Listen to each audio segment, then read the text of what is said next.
I'm Marcella Ryan, president of Belfast Consolidated Home and School. There was a recommendation to close Belfast School, which was surprising to us. We truly believe that there's a vibrancy within the school that is hard to match. Belfast School was one of the main reasons that we decided to purchase a house in this community. We have 3 children. We both went here and we moved back to this community so that they could attend this school as well. I grew up in Belfast and I've seen a whole series of my peers credit this school to a lot of the success that they're enjoying now, and so we want that same future for our kids. I had a job traveling and all over North America. That didn't fit the priority after the kids were born. I changed careers. I went back and got my nursing degree at PEI, and with the whole intention of spending more time with my kids here in Belfast. My son and my daughter-in-law are teachers at an outstanding international baccalaureate school. They plan to move back to Belfast within the next 2 years. Alumni are moving back into our community with their young families, and they want their children to experience and share the educational experience that they had here at Belfast. It is growing. It's a growing community, and you can see that with all the new babies being born, and people are fixing up old houses, and you can see the growth.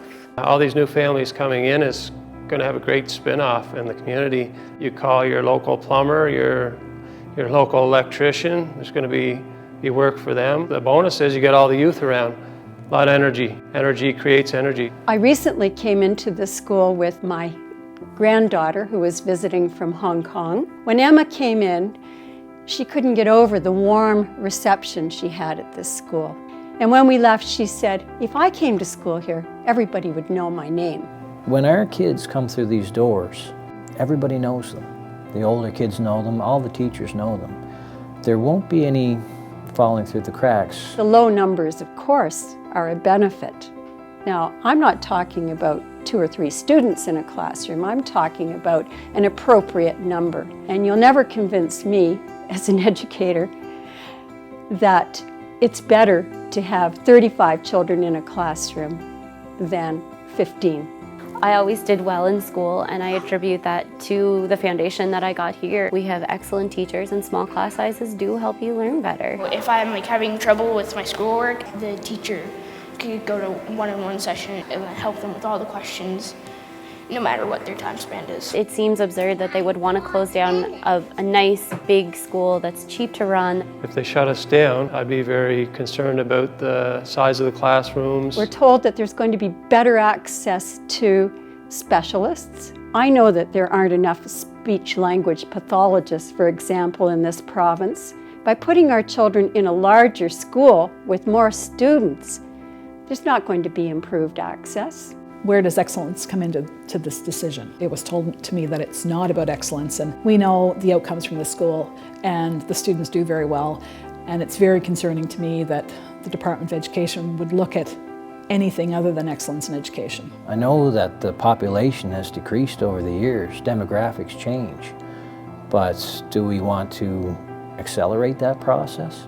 Or do we want to start building here in the community and having people come here and stay here and make this place thrive? We need infrastructure here because if you have small children, you really don't want to think of them being bused for a very long period of time. You value family time. So you'll make your decisions on where you live accordingly. The work world is changing. People can work from their home or can commute, can do satellite work. The way to attract people to rural communities and to grow those communities is to ensure that we have a school. A hub school is still a school. It has a thriving, energetic, exciting community of learners in the building full-time, but you can find a lot of other purposes for those unused classrooms. I feel that we need more time to really flesh out the framework for what we want to see. It's been so exciting to see people coming together and bringing their thoughts and their ideas. We can use our imaginations and grow this school, this idea, this community. And maybe that's what this whole process is about, is imagining what could be. We knew that we wanted to raise our kids in a community where virtues like gentleness and kindness are celebrated, And Belfast School is known for that. We have many great achievers that have come out of Belfast School, and that is because not only were they taught by the best teachers, but they had the best community to nurture them. So they felt safe and they felt that they could excel to the best of their ability. So that is what we want for all PEI students. We think that Belfast School is a model school, and really it should not be something to be taken away, but something to be looked at. We're doing it right, and we want every other student on PEI, Prince Edward Island, to have access to that.